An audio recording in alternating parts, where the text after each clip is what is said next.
So you don't charm the devil with your rock and roll load. Knows that country music's gonna save your soul. The devil finds his groove in them rhythm and blues that sound.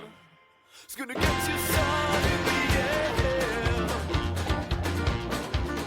air. Welcome back to the Speakeasy. This is a special Boomerang episode live from beautiful, humid Savannah, Georgia. I'm sitting here at Hotel Bardo, which is lovely, with Eben Klemm, who is the beverage director here at Club Bardo and all of the other associated bars with this very fine hotel. So, Eben, thank you so much for sitting down with me on the Speakeasy today. Thanks for flying in. Oh, of course. So before we sat down to talk here, you were telling me that Hotel Bardo and the Savannah food and beverage industry in general has a very special relationship with SCAD, the Savannah College of Art and Design. Would you care to just elaborate on what that is? Well, I don't think that we would have the sort of the prosperous and inventive beverage culture we have in this country without a readily supply of college graduates with useless degrees. And not to knock the art school and their excellence, but I think that what Savannah has created is an overly large population of young, interested, and inventive and entrepreneurial kids with senses of taste and quality and design. And I think that the hospitality industry always does well by having an influx of that demographic. And so I think it's sort of that their presence and their influence in what I see in Savannah food and beverage in general is sort of outsized because of that. Well, and that's one thing I've really enjoyed as I've been walking around here and kind of getting to know the city and the flavor of it, is that there is a real great sense of art and design and taste. And I mean, I'm a tasteful guy, so I can appreciate that. But you used to be plying your trade in New York City, which, as we all know, is the center of the universe for better and for worse. So what sort of, or maybe not. We always told you that. Well, I always like to, my quip is always, I like to say New York City sucks, so it's a real shame it's the greatest place on earth. But what drew you here? Why Savannah? What made you think, yeah, this is the place, I can do something special here that maybe I can't do anywhere else? Well, the job drew me, but I don't, after New York, I moved to Portland, where I still live. And one of my former consulting clients, out of the blue, randomly called me 3 years ago and sort of asked me to help out with some beverage consulting down here. And I loved what this the property's ownership wanted to do, and their clear and cogent vision of what food and beverage should look like without, this is where I just kind of took it and ran with it, out a sense of what that beverage component actually was going to look like. So I just said, well, I'm just going to do it all. And no one's ever tried to end me too hard. So just do it until someone stops you, right? Yeah. So I fell in love with the project first, the city second, and that came with the just enormous passion and talent of sort of the people I got to work with here. So it was just really impressive. Most of that was a nice reset from the sort of last half decade, where I was doing a lot of corporate projects, and really sort of base level beverage education was sort of the necessity. And something I'd like to go back to, where you were sort of explaining what gin was and what bourbon was, and when you those were the days, huh? And well, it's great because I looked smart. Now all my team knows that stuff. It's great. You have such an educated bar staff in this town. It's really incredible. You have to sort of stay ahead of them.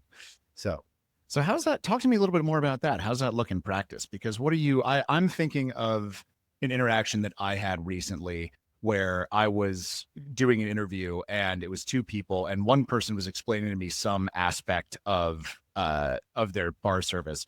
The other person stopped them and said, dude, everyone knows what a sous vide is at this point. Like, you don't need to explain that.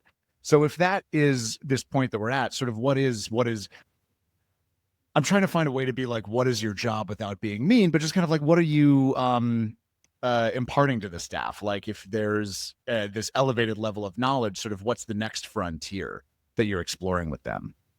Well, I mean, I still think that they're just because people have good basic or beyond basic cocktail technique doesn't mean, or at least doesn't mean they necessarily have great wine experience or the sense of hospitality that luxury hotels require. That sounds arrogant, but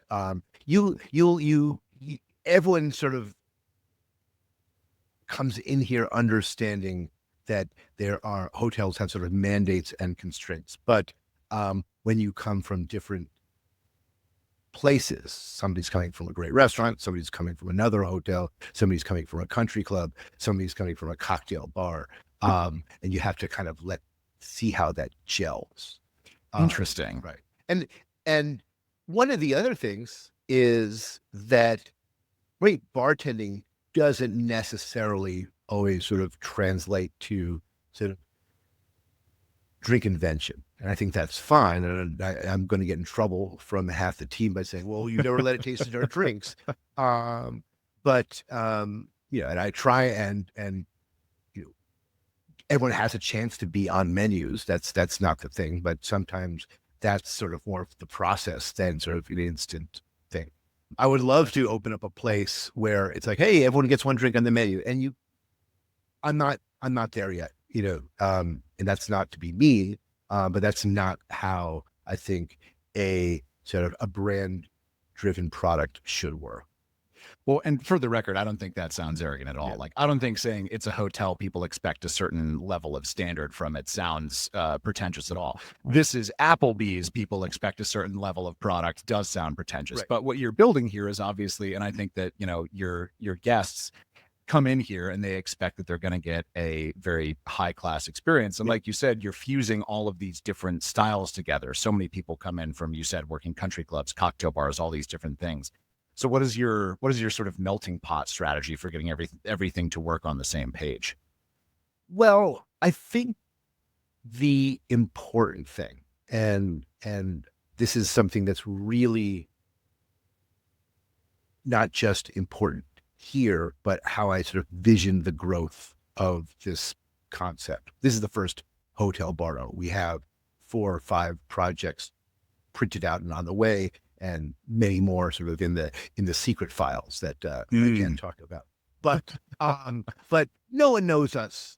We're known here, but we're not an international brand. We're working on that. That's sort of where we are at right now. And I think one of the great things, one of the sort of interesting things that has happened in the last quarter century of cocktail culture, I'm going to use that quarter century probably a lot today, and perhaps a little bit elastically, but this kind of conversation, the kind of expertise we were talking about, really only existed in a couple of large cities, say 2 decades ago. New York, San Francisco, LA, London.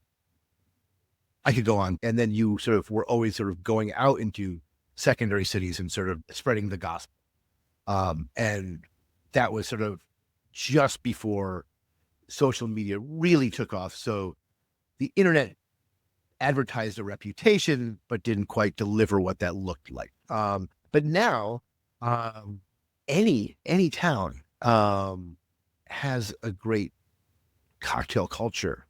Some more than others, but every town has great bars, and not just sort of mixology bars, but high quality, quite excellent bars.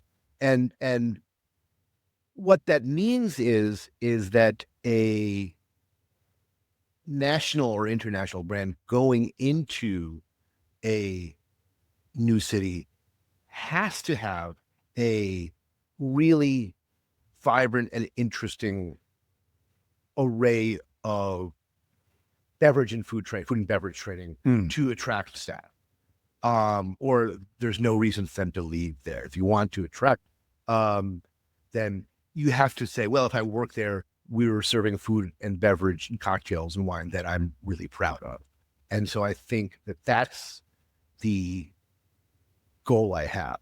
Because, a hotel can offer things that tangible things that other things can, healthcare and PTO and all stuff like that.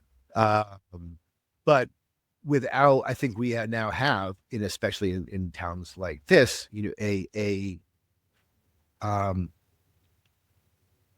potential workforce with taste. We've created the need for the taste, and they want it. So I think that is the sort of most important part of my job, is to sort of create and then keep developing training programs, open up new wines, bringing in new brands, just so it's constantly active and vibrant.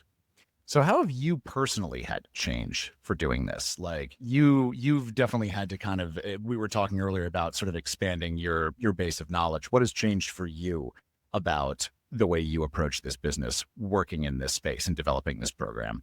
That's a great question, Greg.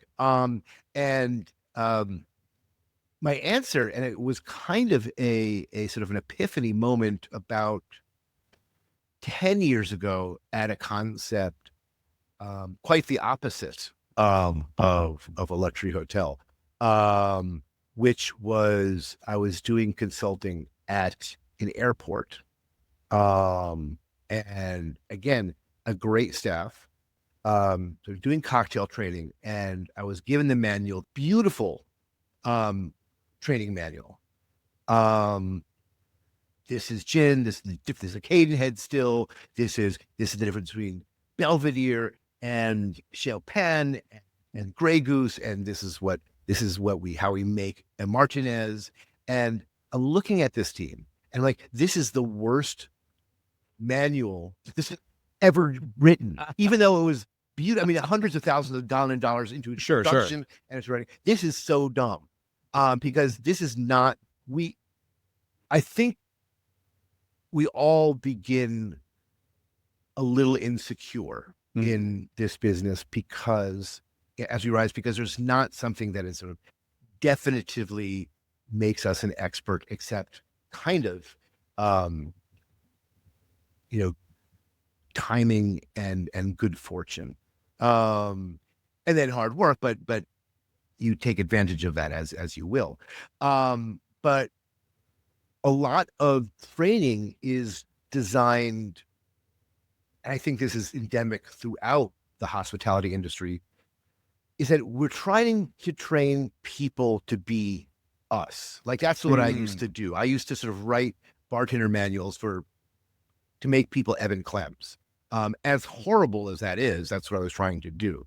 But I began to realize that that didn't really take environment into mind. It's not just the concept of the property, but it is the people who are visiting, but also most importantly, the people who are making the drinks.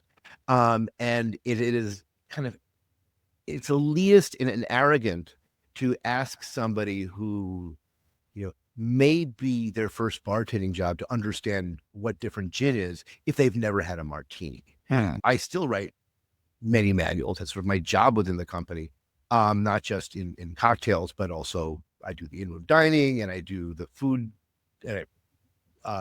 service manual. And I'm just really trying to step back from sort of expecting that somebody who is good and wants to learn has to want to learn to be a future GM or a future sommelier or famous mixologist. They may not. They just want to do the job great and know how to use the tools that we give them.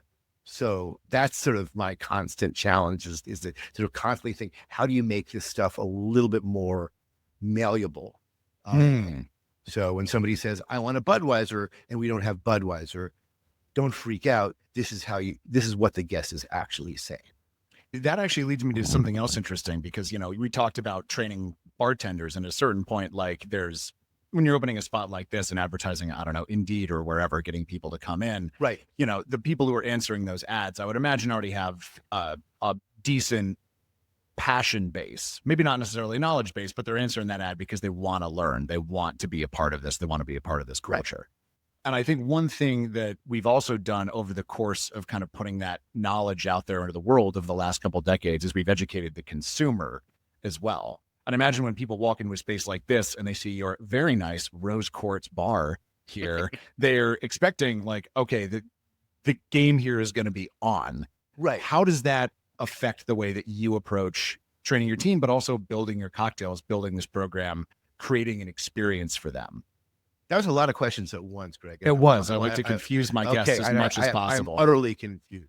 I was saying your bar top is nice. If you take one thing away from that, it's that I love this bar top. It is a very nice bar top. It's gorgeous. It's distracting me a lot right now. And I'll pay attention to you. And of course, it was delivered without drain holes, which is something that always happens with very nice bar tops. And you had to sort of go to the next county to avoid the sounds of the diamond tip drills that actually then drilled the drainage holes through the bar top. But enough about that bar top. Beauty takes work, man. I think there is most people do sort of respond to their settings and know that,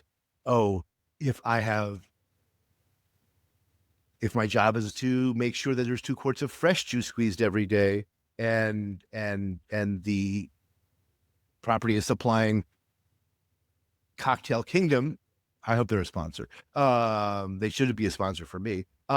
Equipment, that there are certain level expectations of what we're doing. And that means a lot to people. That sort of OS&E investment comes with that. One of my favorite sort of things to say in bartender training is, if I go into a bar that looks like this and order a Sazerac, and the bartender doesn't know how to make it, the bartender's kind of an asshole.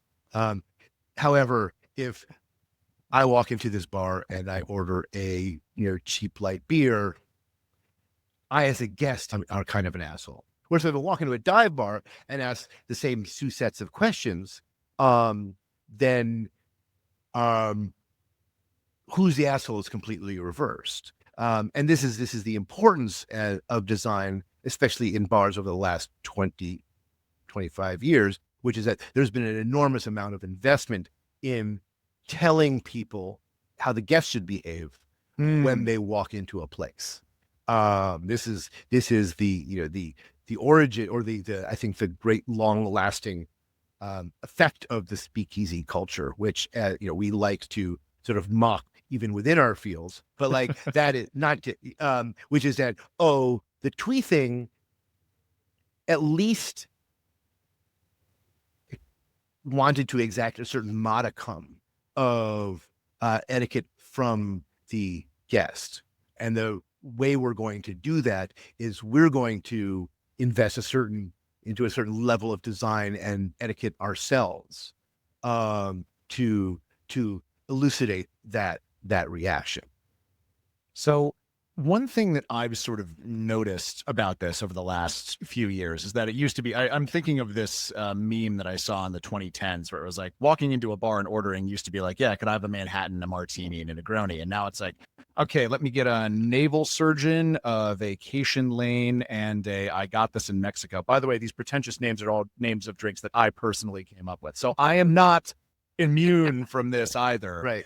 But it almost kind of seems, I've noticed this trend over the last few years that a lot of places are kind of going back to basics. You'll get a menu and it will have maybe 1 or 2 bespoke drinks, but then you'll have classics. You'll have maybe some B-sides, like say, an Alaska, a Japanese cocktail, a bee's knees is a very popular one that you see that's not right generally in the well, every 6 months, Punch Magazine finds something else from the vaults, posts it, and then every publicist tells their house mixologist, well, where's our Alaska variation? And then it gets viral. I think you're right. I think there is one of the things I think is happening is that there is outside of the truly remarkable and inventive cocktail bars, there's a slight technological ceiling. Not everybody can, rotovape or. I did work in a dive bar that had a sous vide machine in the basement. We were Can you not. tell me what sous vide means again? Well, Anyway, how much time do you have? yes. Yeah, there's a limit to it though. And in terms of like labor and sort of quality expectations. And I think maybe having sort of had this sort of decade or so consulting background where, it felt really weird for me to recommend equipment that I didn't have at home or couldn't work on at home. And who's going to be carrying out these crazy experiments? Yeah, we have a sous vide machine here.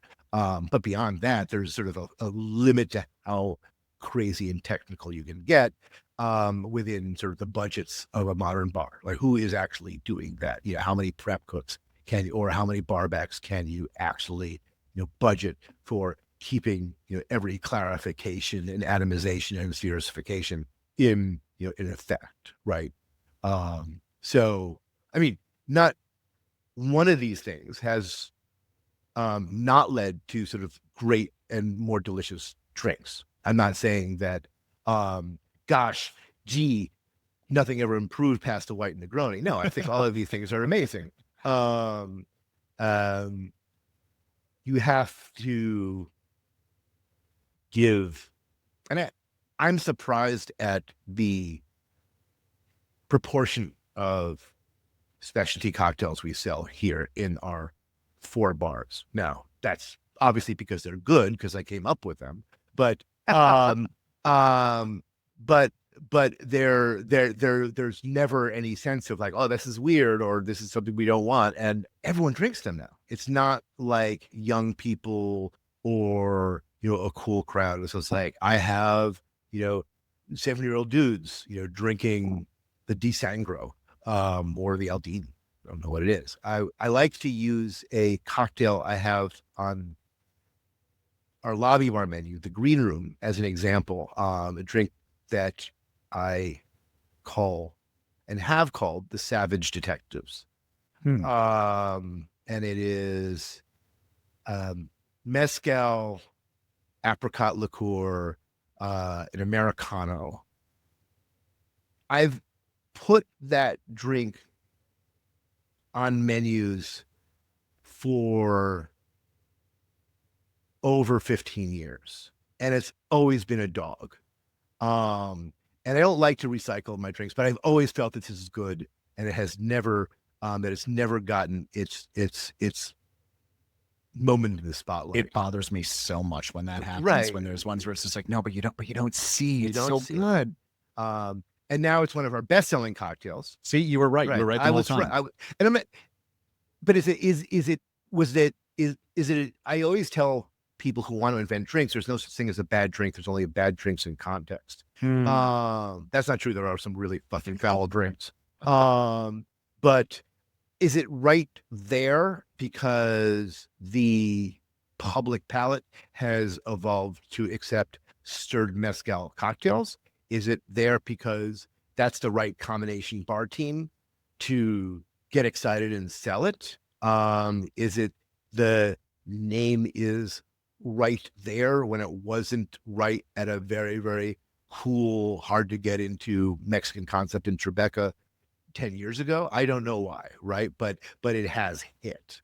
And I think that does speak to your earlier comment about the evolution of the public palate. When I was teaching intro cocktail classes in the early aughts, and these are people in that class, others probably in that class, Bodenheimer's in this class, I'm saying, here's something called a Negroni. And these are people who are saying, nobody's going to drink these.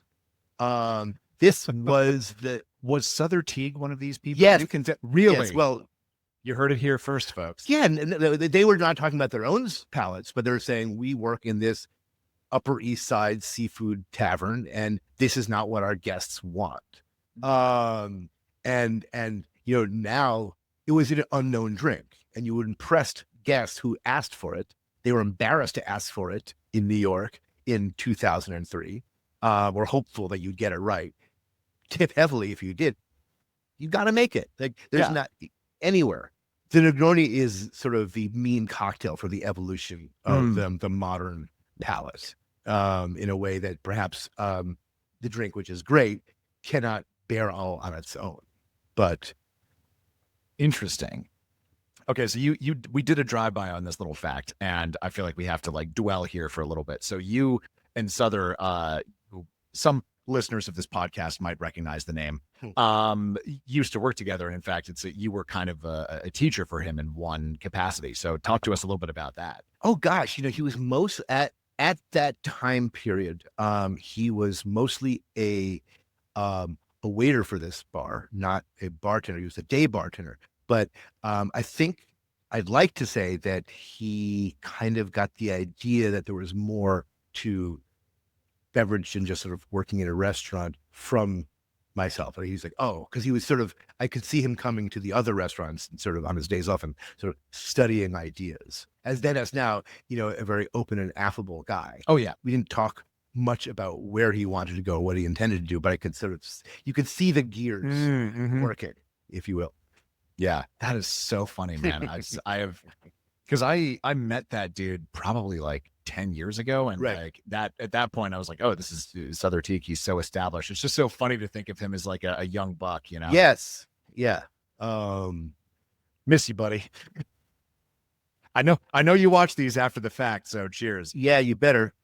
But this kind of brings us to an interesting point about the setting and the surroundings and the city that this bar is in, because we're back to New York. All cocktail conversations do kind of like lead their Rome style. But one thing that really strikes me about Savannah, and I mean this in the utmost complimentary way, it feels very old. This is a very old feeling city. It has a very it breathes. Yes, history. exactly. You feel the sense that pretty much every building you walk past has some history.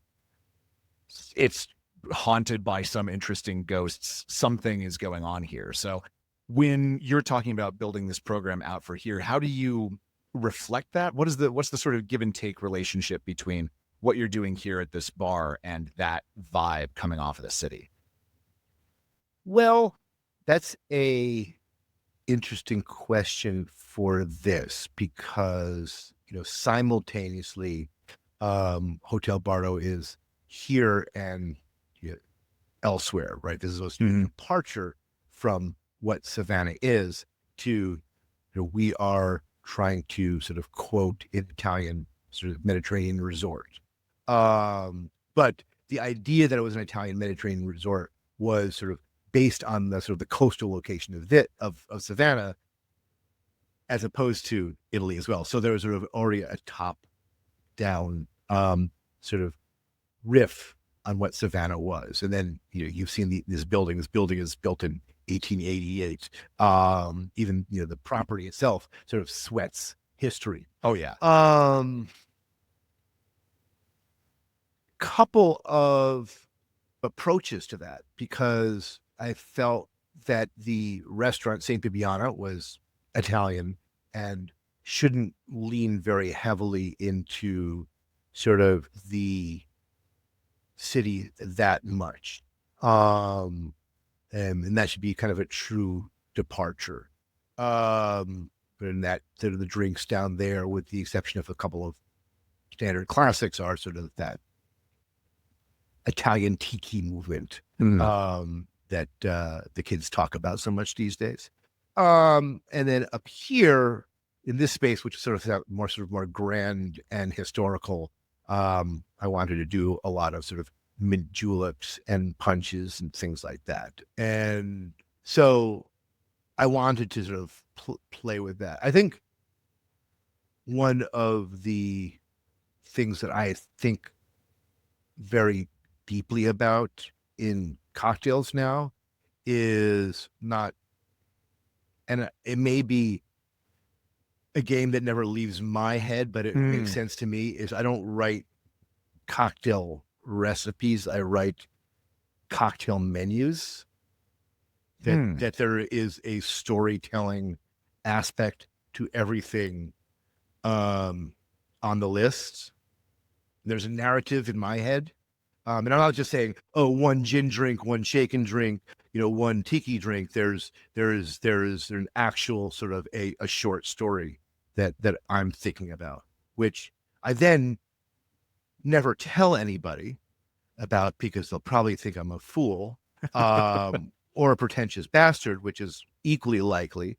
But you were on one of the only shows where people will think neither of those things about you if you go into it. Well, except for the ones we're who know, all ears. except for the ones that know me. But also to me, I think that a guest reading them will feel some sort of literary structure. It's interesting because I think that like my opening menus are great, and then I'm terrible at like replacing the dogs, because now it's like basically taking a chapter out of the middle of a book for me and rewriting that chapter, but keeping the before and after the same. Oh, interesting. Okay. But that's when you start letting everyone else participate in the game, and then it becomes fun again. So there's usually a overarching naming theory for individual bars. And it's not the same naming theory. It'll be different for each bar. But then also the names have to fit into that. So I don't know. Like the lobby bar, the drinks are almost all incorrect cinematic or literary references. Almost, like they're almost wrong. So that sort of keeps sort of a sort of a tension there, if you will. Interesting. So I feel like so many conversations I have with bar professionals these days are about trying to kind of thread this needle between like, old classics and, new weird experimental stuff, and like very approachable things, but also things that make people feel like you're in this kind of like rarefied space, like you're having a special experience, like you're not just getting a drink that you could get at your local dive bar. Right.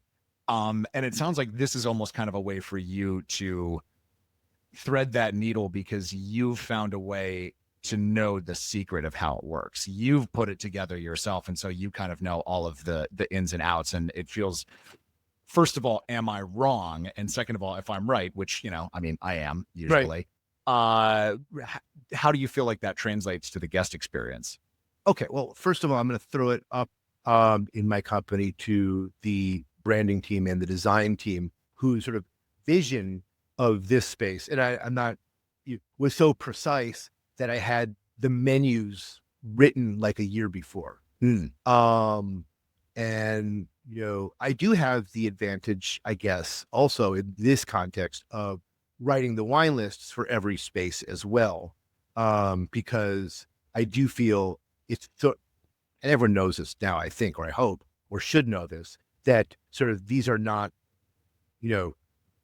binary things, these pieces of a food and beverage puzzle, that they're sort of part and parcel of the whole thing, right? The way the list is in the restaurant relates to the cocktail menu in the same way that the wines by the glass in the lobby bar relate to the cocktails as well. But again, what this place was going to look like before the sledgehammers began was so precise that I knew exactly what kind of story I could fit into each one. So that's a privilege to work with a team that's kind of got that right. Because you will, and you will get in sort of general consulting, you'll say, oh, we saw this amazing bar in Paris and we want that. I'm like, okay, well, sure, but what is that? Right. So this was very, very precise. I imagine that was one of the things that kind of attracted you to this job, because we've all worked for the person at some point early on in our careers who honestly didn't even have the like, oh, I want it to be like a Parisian thing. They were like, I don't know, I made a pile of money doing something else, and now I'm going to open a restaurant because it's easy.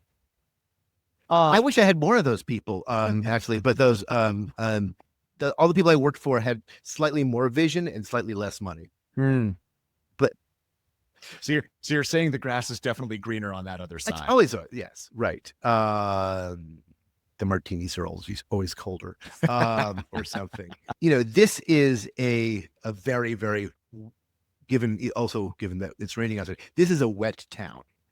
Half the time is half the city is open container. This is sort of the bachelorette capital of the Southeast. People come here to party. So there's a lot more, I think, openness to different cocktail ideas. There's sort of a crazy amount of good cocktail bars in the city, all sort of executing something slightly different, and with a slightly different feel. And I think one of the there's sort of legendary dive bars here, and I think there's sort of a good bar in this town that is one of the best in the country. This bar, Lone Wolf, which does good drinks but doesn't talk about it. One of those kind of places. We should go there tonight. Oh yeah. All right. But so, and then there's Alley Cat, which does sort of more technical stuff, and then the Peacock Lounge. It is a paradise for good and irresponsible drinking. This is the this is the, I think, second or third largest St. Patrick's Day parade in the country. I heard about bonkers. that. Yes. Because like every other, like number one and number two are like Chicago and Boston, multi-million person cities, which can absorb a crowd of 1 million. Here's a town of like 120,000, which then takes in 1 million. I think originally when I was planning this, I was like, well, I'm free on the weekend of the 18th. And they were like, no. Absolutely not. Do not stay away. Right. Not that I'm saying that as good or responsible drinking, but it is certainly like that is part of the game here. A fun, emerging wine city as well. There's some really good wine stores, wine lists, and some good new wine bars that have opened up in the last 2 years. And I'm very fortunate to have had the time prior to opening to meet a lot of those other beverage creatives in here and build up a relationship.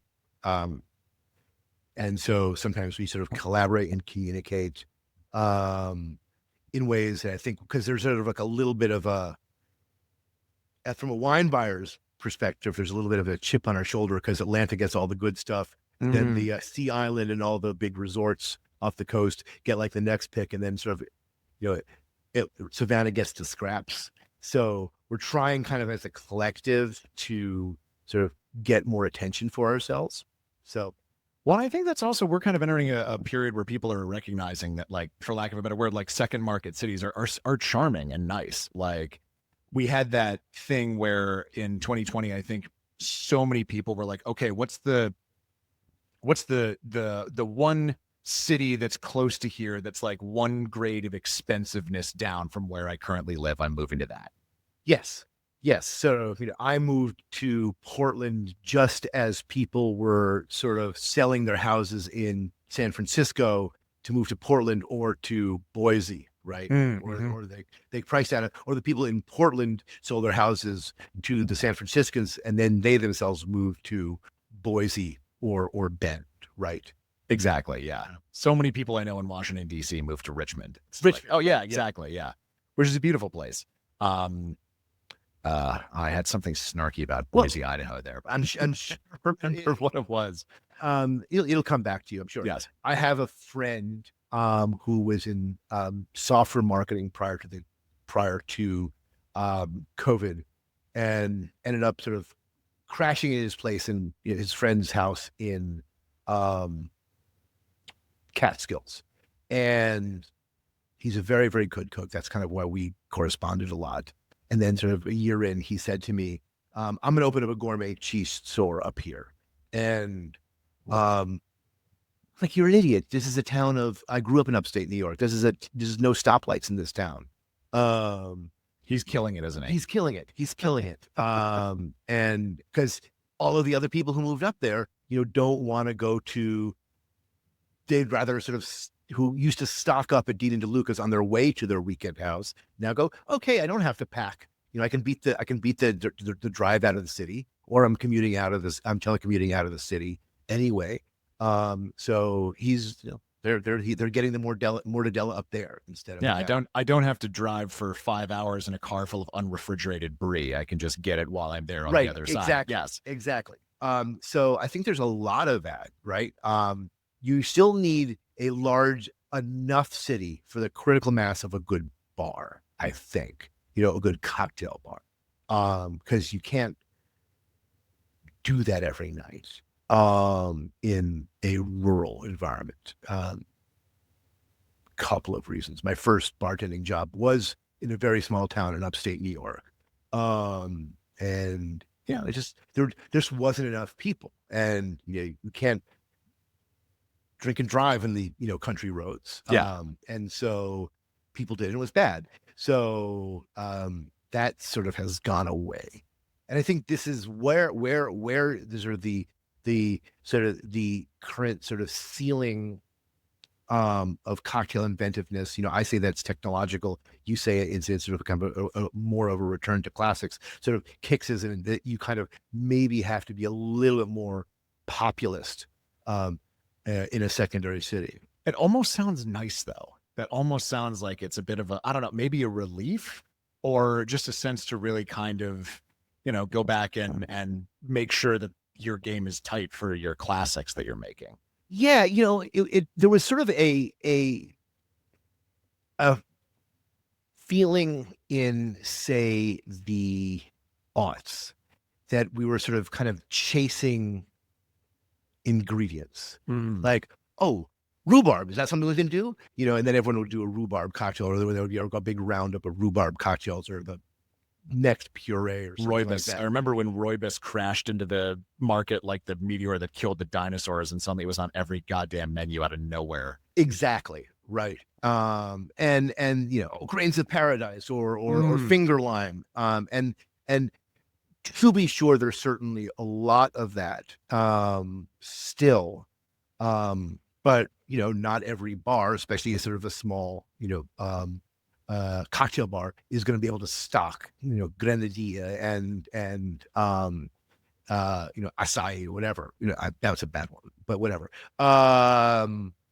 And so people then sort of kind of returned to these sort of vintage cocktails. Like, how do you make this thing that we all share better?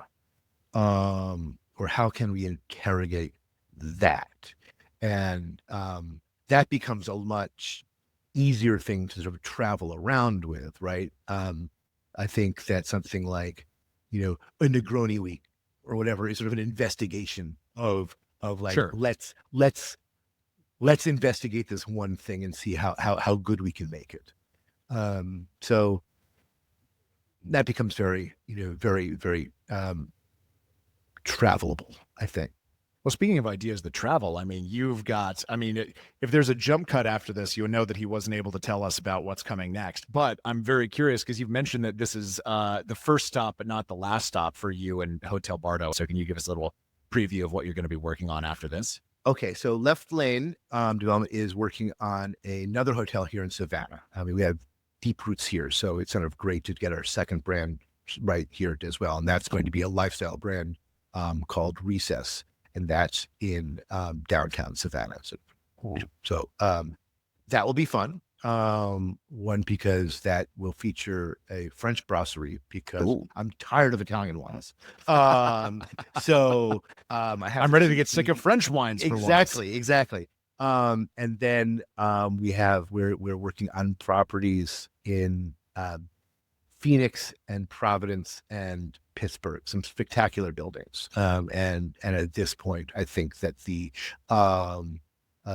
actual food and beverage concepts are a little bit opaque. So, but yeah, I mean, again, the big onus for me here is to sort of make this world class so that people will want to go, yeah, I want to bartend when they appear in my city that begins with a P. There's a shocking number of them now. I know. And I live in Portland. You'd think they'd come to me, but, and make my life easier. But we haven't done that yet. Airline points, man. But love those airline points. Peoria, that would be a third market city, I suppose. Paris, Texas. Paris, we could Texas. go on. Right. Pensacola. Pensacola's, yes. But so those are some of the other projects that are coming up.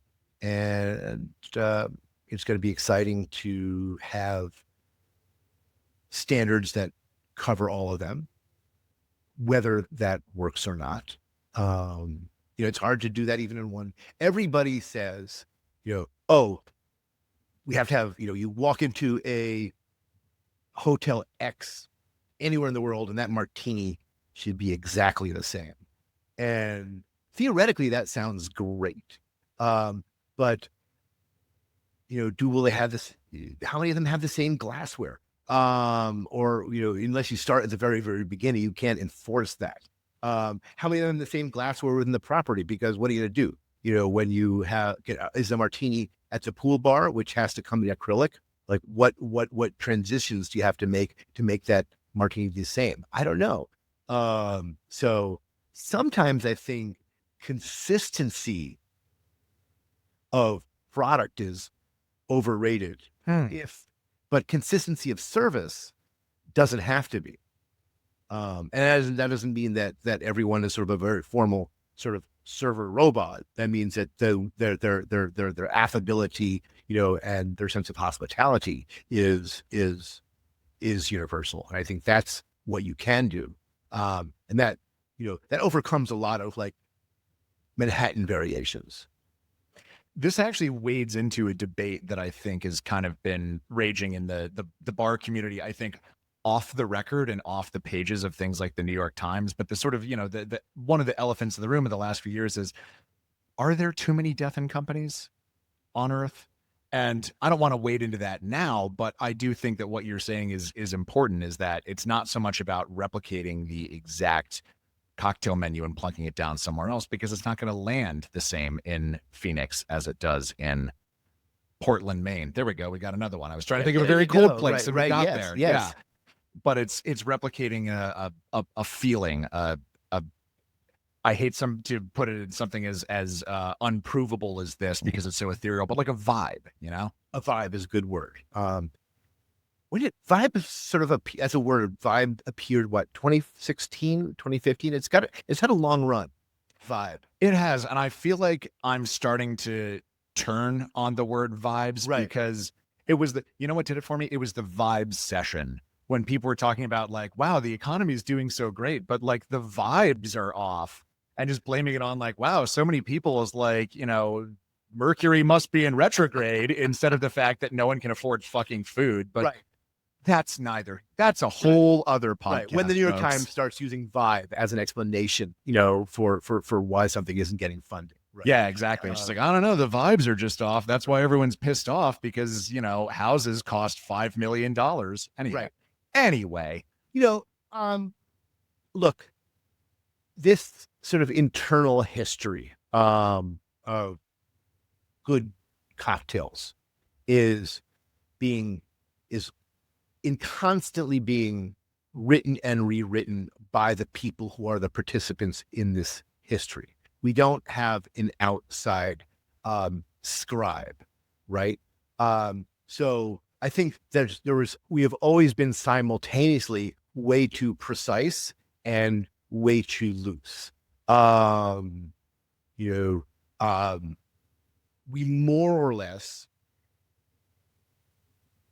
kind of rediscovered or agreed on certain paradigms. Like, this is when we shake, this is when we stir, this is how long we do any of that. And we sort of have all decided to cotton on together and say, yeah, we accept this. And I think we're right. It works. None of this is so important that we're breaking it if we go wrong. But there's always going to be a need for, the precision places, right? That's sort of like, sort of the engineering schools, right? Or something like that. And we're always going to need sort of kind of these sort of the wackiness factor as well. I've never done bar or anything like that, mainly because, any club that would have me as a member, I wouldn't play a club. I have grand respect for organizing the field, but I was a biologist and I left it and fell into bartending because I didn't have to have the discipline of that. Now, of course, I'm an executive and I have to have a different set of disciplines, but I got what I deserved, was not have to worry about COGS and inventory and things like that, and POS architecture. But what I loved about hospitality was how wide open it seemed.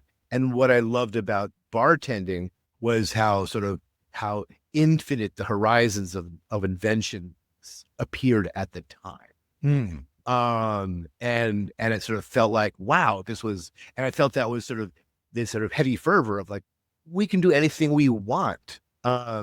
And I hope the kids, Those wacky Zoomers, I hope they still feel like that, even though that they're kind of working in much more precise rules that, our generation sort of set up, for them. If somebody says to me, well, here's the thing I'm doing with a bijou build, right? Like, well, that's cool, but nobody would ever had a bijou build, 25 years ago. Nobody knew what the hell a bijou was. That's fascinating to me. And I just hope that spirit, continues, and, pride and trying to keep that sort of, part of what I can offer. Well, it feels like an absolutely lovely place to end this. Oh, good. Where are you online? Are you on Instagram? Where can people keep up with your exploits? I'm at Eben Klemm. I do almost no professional gramming. I try and do semi-professional gramming, Right. and occasionally unprofessional gramming. That's kind of my sweet spot. You'll be able to figure out that I like food and beverage on my Instagram, but not much more. I don't know. I think we're working on some very fun projects here. We have a cooking school in the building, and we have a wonderful in-house teacher of that, but we're sort of building beverage classes to go with that. So I think and we like the ideas. It's been so successful for the spirit of Hotel Bardo. We're considering adding that to some of the future properties as well. And I think there's always going to be sort of a beverage, public beverage training program to that. But yeah, I'm just constantly curious about where this particular thing is going, and I hope that stays the case for anybody who would choose to bartend. Oh, I mean, it's a beautiful next chapter that you've written here. So thank you so much for sitting down and talking with me, Eben. I appreciate it. Excellent. Thank you for having me, Greg. You got it. And that's going to do it for us this week on the Speakeasy. Be sure to tune into Heritage Radio Network for plenty more great programs just like this one. And until next time, cheers, everybody. So you don't charm the devil with your rock and roll.